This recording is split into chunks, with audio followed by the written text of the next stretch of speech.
Wong nggak ngerti bangunan kok gaya jadi arsitek. Bangun akhirnya ambruk kan. Nah, ini namanya apa? Orang yang nggak tahu diri akhirnya nggak punya harga diri, nggak punya kemuliaan dirinya. Nah kalau orang itu kenal dirinya, maka dia akan punya harga diri, dan ini bagus orang tahu diri itu. Begitu juga yang punya jabatan sama, ya, sesuai dengan apa itu porsi jabatannya. Nah, DPR bangun jalan ya sing dawa, mosok bangun jalan cuma 5 meter tok, DPR capopo itu. Enggak sesuai kelasnya gitu loh. Akhirnya bukan terhormat, malah dirasani wong meh. Kenapa? Karena dia tidak menggunakan jabatan sesuai dengan fungsinya. Perhatian sama rakyat sehingga mendapatkan ridho Allah. Terus dalam masalah agama, dia tahu diri. Kalau dia tahu dirinya, oh saya ini kurang ilmu, saya ini bacaannya misal kurang bagus, tak jadi makmum aja karena Al-Fatihah saya nggak fasih misal. Ya dia akan terhormat, akan dihormati, disepohno. Tapi kalau nggak tahu diri, nggak kenal dirinya, tetap gak iso maju, tetap aku. Lah macane padahal salah, nek bener ndak masalah. Alhamdulillahirabbil ngalamin. Nah, kan repot jadinya. Nggak tahu diri, akhirnya jatuh harga dirinya. Karena itu di sini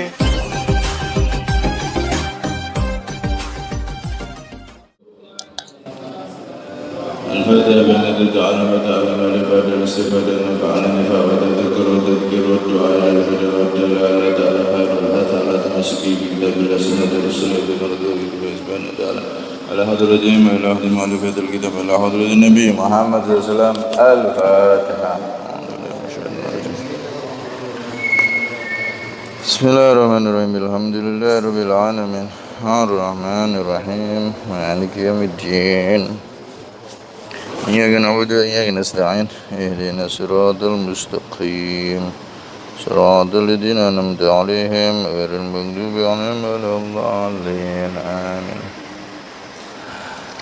بسم الله والحمد لله والصلاة والسلام على رسول الله سيدنا محمد بن عبد الله وعلى آله وصحبه ومن والاه لا حول ولا قوة إلا بالله. رب اشرح لي صدري ويسر لي أمري واحلل عقدة من لساني يفقه قولي وسدد لساني واهد قلبي بحق سيدنا محمد النبي صلى الله عليه وسلم.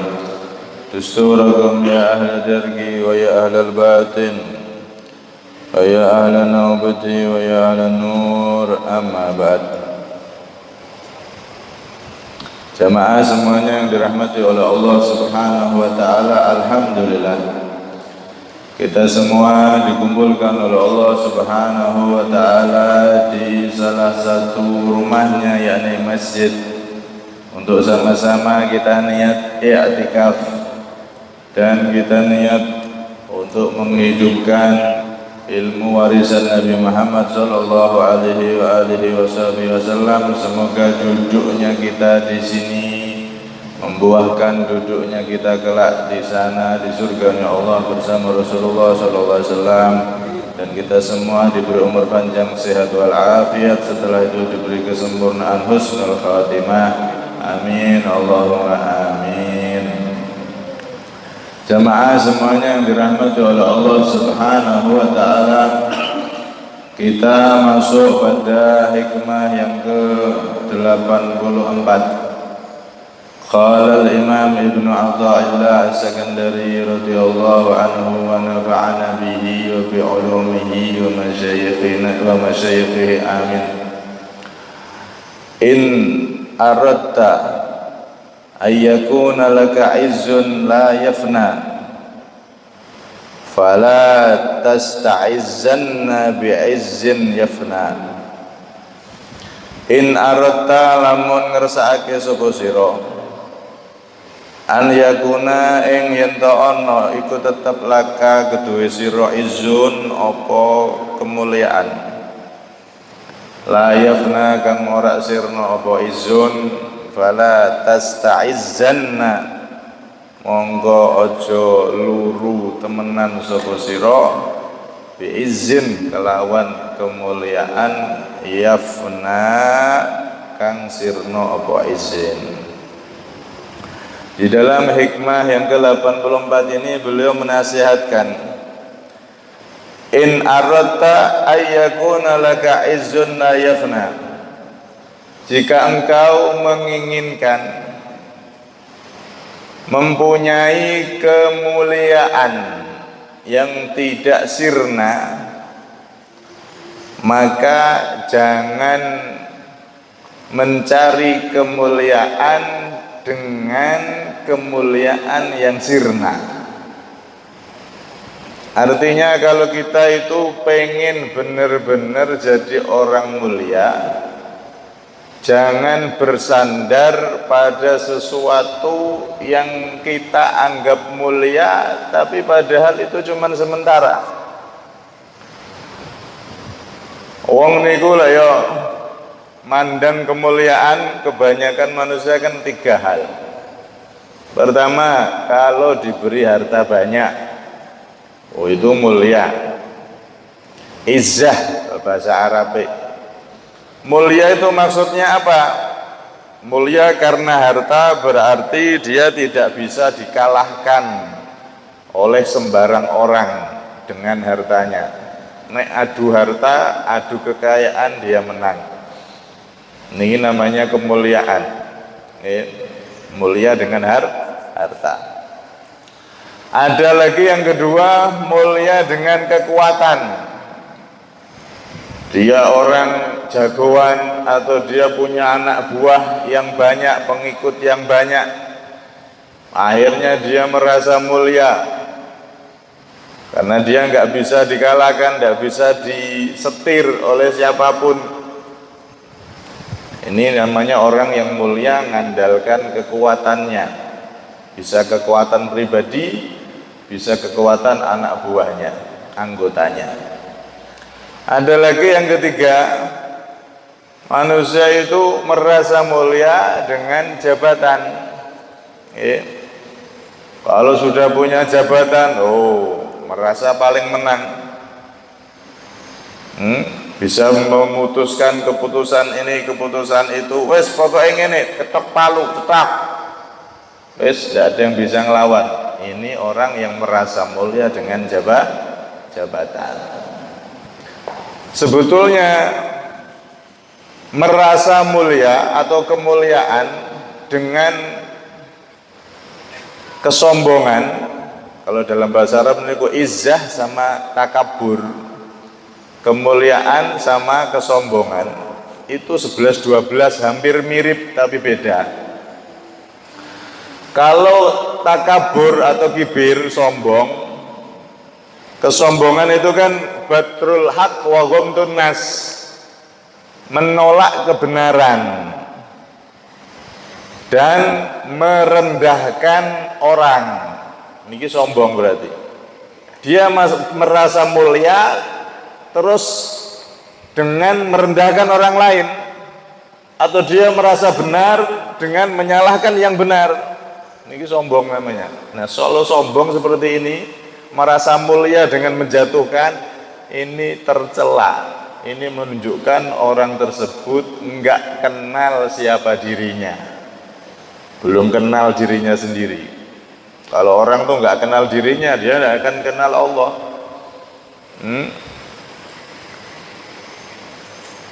Man arafa nafsah arafa rabbah. Orang tuh kalau sudah bisa mengenal dirinya, baru dia bisa mengenal Allah. Manusia kok merasa mulia terus yang lain di hadapannya hina. Loh, memangnya kamu ini manusia yang sempurna? Ternyata kalau diteliti manusia kan ya Allah podo ae. Merasa lebih, ternyata ada kurangnya. Enggak ada yang sempurna kecuali para nabi, kecuali orang-orang yang dipilih oleh Allah Subhanahu wa ta'ala. Karena itu jangan punya sifat sombong, merasa mulia dengan menjatuhkan, meremehkan orang lain. Ini jelek. Lah kalau izzah itu kemuliaan tadi itu. Kalau izzah, kemuliaan atau merasa mulia yang bukan sombong, itu dia kenal dirinya dan memposisikan dirinya di posisi yang tepat. Bukan untuk meraih harta duniawi atau kehormatan, tidak. Jadi tahu posisi, menempatkan posisi di tempatnya. Niki namanya orang yang punya sifat izzah, punya sifat kemuliaan. Kalau bahasa sekarang niku harga diri. Harga diri itu bagus. Karena harga diri itu termasuk sifat yang baik, menjaga harga diri, menjaga nama baik, itu bagus. Bahasa Arabnya izzah tadi itu. Nah, punya harga diri itu penting, bagus itu. Orang itu kalau paham dirinya, paham posisinya, maka dia tahu harga dirinya itu diletakkan di mana, posisinya dia di mana, dia tahu. Maka orang yang tahu kemuliaan dirinya alias harga dirinya seperti ini, maka itu termasuk orang yang sudah bisa mengenal dirinya sendiri. Tapi kalau orang itu nggak tahu diri, akhirnya nggak punya harga diri. Lawang contoh misalnya, lawang ndak ahli tukang gaya jadi arsitek. Nah ini namanya nggak punya harga diri, akhirnya dia nanti nggak tahu diri, akhirnya nanti nggak punya harga diri. Nggak ngerti bangunan kok gaya jadi arsitek, bangun akhirnya ambruk kan. Nah, ini namanya orang yang nggak tahu diri, akhirnya nggak punya harga diri, nggak punya kemuliaan dirinya. Nah kalau orang itu kenal dirinya, maka dia akan punya harga diri, dan ini bagus. Orang tahu diri itu, sebab tahu diri akhirnya punya harga diri. Nanti nggak tahu diri akhirnya repot, dia sendiri yang malu nanti. Contoh dalam masalah agama, dia tahu diri. Kalau dia tahu dirinya, saya ini kurang ilmu, saya ini bacaannya misal kurang bagus, tak jadi makmum aja karena Al-Fatihah saya nggak fasih misal. Ya dia akan terhormat, akan dihormati, disepuhno. Tapi kalau nggak tahu diri, nggak kenal dirinya, tetap gak iso, yang maju tetap aku. Lah macane padahal salah, nek bener ndak masalah. Alhamdulillahirabbil alamin. Nah, kan repot jadinya. Nggak tahu diri, akhirnya jatuh harga dirinya. Karena itu di sini kemuliaan harga diri itu bagus, asal kita mengenal diri kita sendiri. Nilai dari diri kita di mana, posisinya di mana, tempatkan di posisi di situ, maka kita akan punya izzah, punya kemuliaan diri atau harga diri. Akhirnya tidak malu-maluin diri, paham ya? Kayak gitu kan akhirnya malu sendiri. Gak harus arsitek, gaya bangun ambruk, isin kan? Anda ahli agama gaya tampil di depan, ya kalau benar tidak masalah, bagus-bagus saja. Akhirnya kan malu sendiri. Karena itu di sini pertama orang itu kenali diri, maka dia akan punya harga diri, kehormatan, kemuliaan. Ini namanya izzah. Izzah ini bagus. Sifat yang bagus karena tanda seseorang bisa mengenal dirinya sendiri sehingga dia tahu posisi dari dirinya sendiri. Nah ini rada diri terus ya, rada ngeluh gini mikir. Nah orang yang pengen punya harga diri, kemuliaan diri tadi itu, cara untuk meraihnya juga harus benar. Jangan sampai pengen punya kemuliaan ternyata kita meraihnya menggunakan sesuatu yang sebetulnya tidak mulia. Contoh, orang itu dikasih kekayaan tadi itu, wong sing sugih. Nah dia tahu diri kalau dia itu kaya. Kamu ini kaya.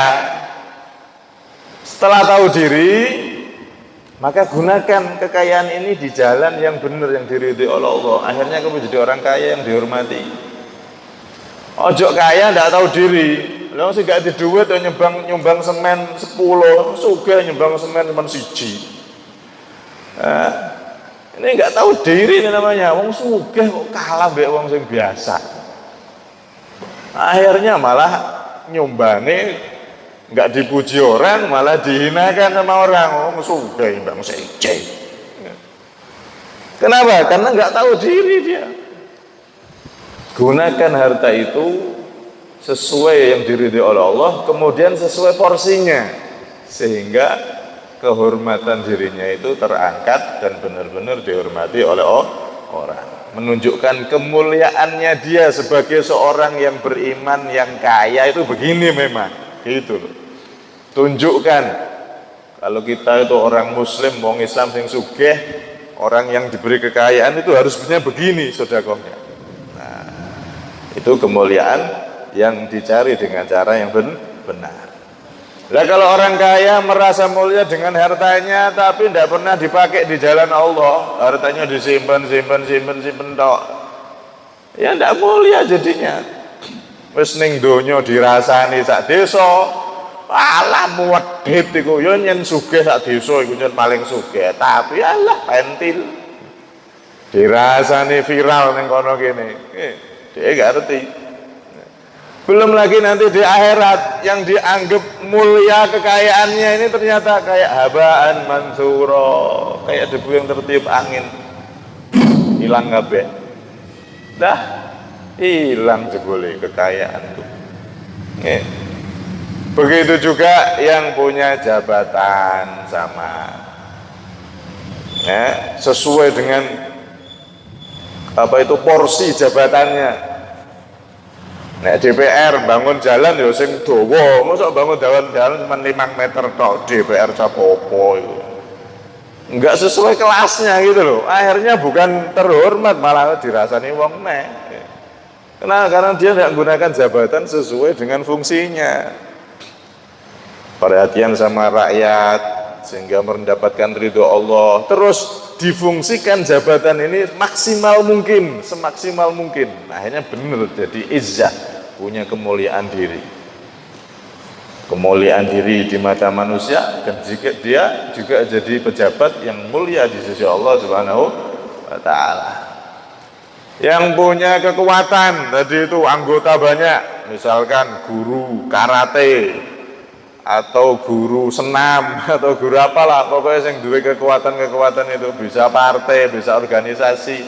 Nah, anggotanya dikerahkan untuk hal-hal yang positif. Ojo nek pas dangdutan tok ae webak teko kabeh. Pengajian ora enek sing teko. Nah, repot jadinya. Karena itu orang yang pengen cari kemuliaan, dan kemuliaan itu la yafna, enggak pernah habis, enggak pernah sirna, maka jangan mencari kemuliaan yang bisa sirna, alias kekayaannya cuma untuk duniawi, jabatannya untuk duniawi, kekuatannya, anggotanya untuk urusan-urusan duniawi tok. Akhirnya kemuliaan itu hilang semua, tidak ada sisanya nanti di akhirat. Na'udzubillah min dzalik. Lihat bagaimana seorang muslim itu harus bangga dengan agamanya, bangga dengan Islamnya. Di posisi manapun, lebih-lebih tadi orang kaya, pejabat, orang punya kekuatan, punya anggota, maka harus digunakan itu semua kelebihan-kelebihan itu agar meraih kemuliaan yang hakiki, yang nggak pernah sirna.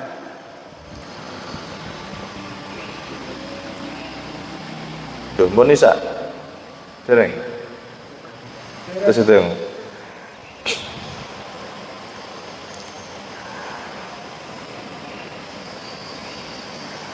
Sayyidina Umar ketika beliau menjadi pemimpin, bagaimana beliau menggunakan kepemimpinannya itu untuk benar-benar menunjukkan kemuliaan Islam, dan beliau mulia dengan Islam. Sampai-sampai ketika beliau berhasil menaklukkan Baitul Maqdis Palestina, Masjidil Aqsa niku dulu pernah ditaklukkan sama Sayyidina Umar di zaman khalifahnya beliau.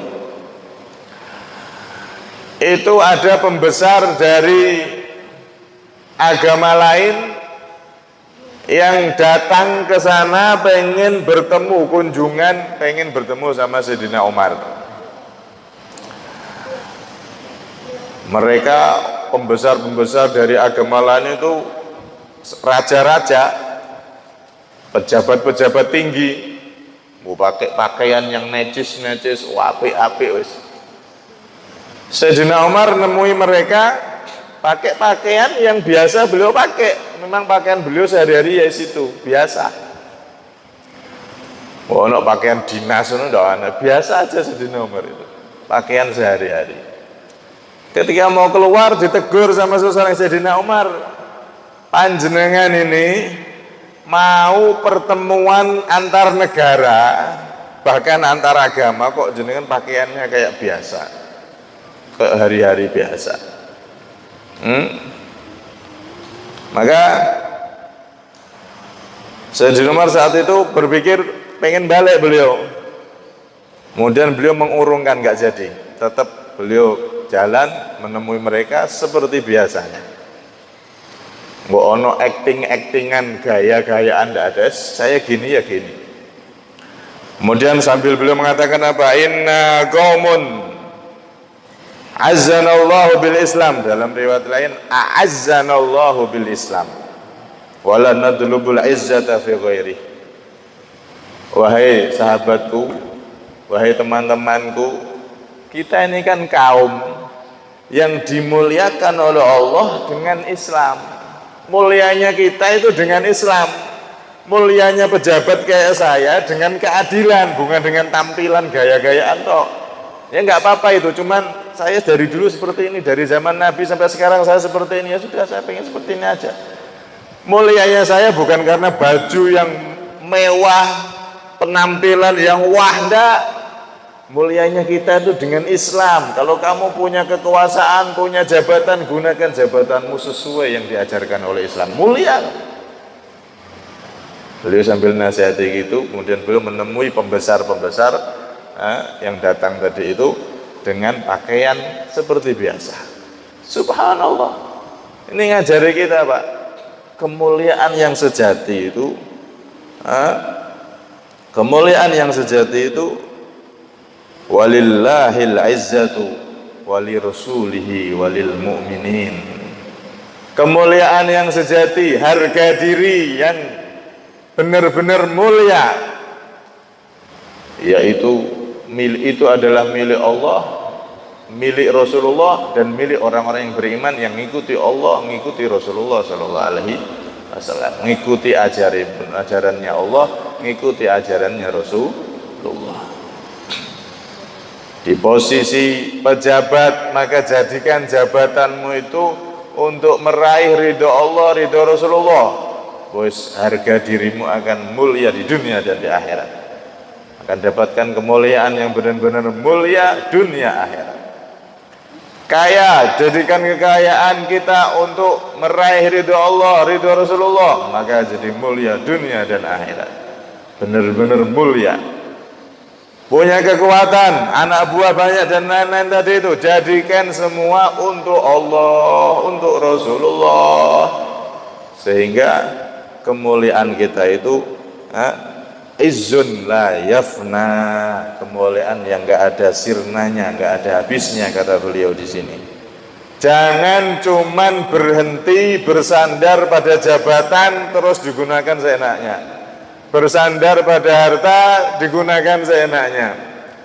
Bersandar pada kekuatan anggota dan lain-lain digunakan seenaknya. Ini kemuliaan yang izin yafna, kemuliaan yang akan sirna. Na'udzubillah min dzalik. Karena itu kalau kita ketemu orang yang model kayak gitu Pak, jabatan cuman dibuat kepentingan dirinya aja, kaya cuman ditumpuk-tumpuk tok kanggo awake tok, pelit tidak karuan, kekuatan banyak cuman digaya-gayaan tok, enggak dipakai di jalan Allah, enggak dipakai untuk manfaat terhadap umat. Maka kalau ketemu orang kaya, orang yang punya kelebihan-kelebihan tadi itu, jangan kita merendahkan diri kita di hadapan mereka. Sampai-sampai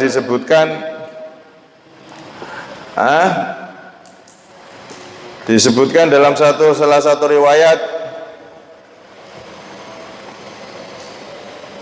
Nabi SAW mengatakan, la yang bagi lil mu'mini an yudilla nafsahu. Enggak layak bagi seorang mukmin untuk menghinakan dirinya.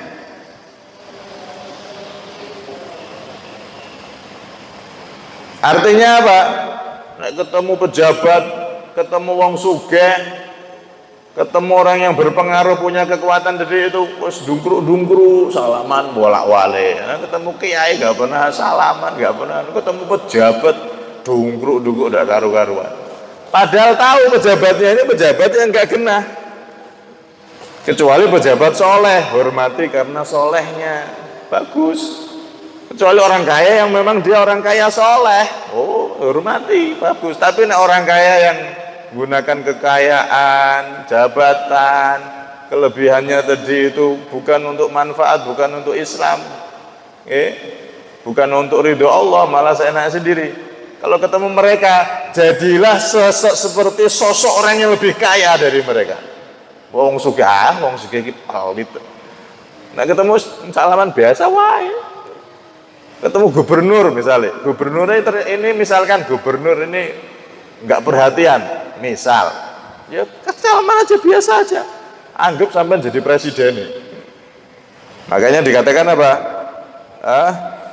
At-takabbur alal agniya tawadu'un, sombong kepada orang kaya, orang yang berpengaruh, yang seperti itu tadi, yang enggak soleh itu adalah bentuk tawadu.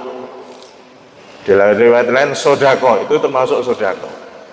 Ya, makanya dalam riwayat lain kita dilarang untuk merendahkan diri kita saat ketemu orang-orang yang seperti itu. Bahkan dalam riwayat disebutkan, man tawaddu'a li ghaniyin lighinahu dhahaba thuluthadini. Barang siapa rendah diri, dungkruk ning ngarepe wong sugih, krana sugih, merendahkan dirinya, hormat bungkuk-bungkuk di depan orang kaya karena menghormati kekayaannya, maka hilang 2/3 imannya. 2/3 imannya hilang.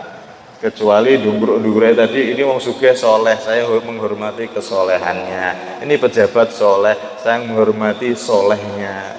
Oh ini orang yang berpengaruh, punya pengaruh kekuatan tadi itu, dia soleh, hormati solehnya. Boleh, enggak apa-apa. Tapi nek dungkruk-dungkruk wong sugih, iki pejabat dungkruk-dungkruk ndak karu-karuan. Ketemu pejabat koyok ketemu sapa, dungkruk sampai melakune rukuk-rukuk. La ilaha illallah. Niki bisa hilang 2/3 agamanya atau imannya. Naudzubillah min dzalik. Karena itu di sini gambaran diberi nasihat oleh beliau, kemuliaan yang sejati itu saat semua yang kita miliki, lebih-lebih kalau diberi kekayaan, jabatan, pengaruh dan lain-lain, itu kita sambungkan kepada Allah, sambungkan kepada Rasulullah Shallallahu Alaihi Wasallam, baru kita akan punya harga diri, kemuliaan diri yang benar-benar tidak akan pernah habis, kemuliaan dunia sampai kemuliaan akhirat. Semoga kita semua dimuliakan oleh Allah, mulia di dunia, mulia di akhirat. Amin, Allahumma amin. Wis sisa niki, sampun nggih. Dereng. Nah, wis wallah alam pun cukup.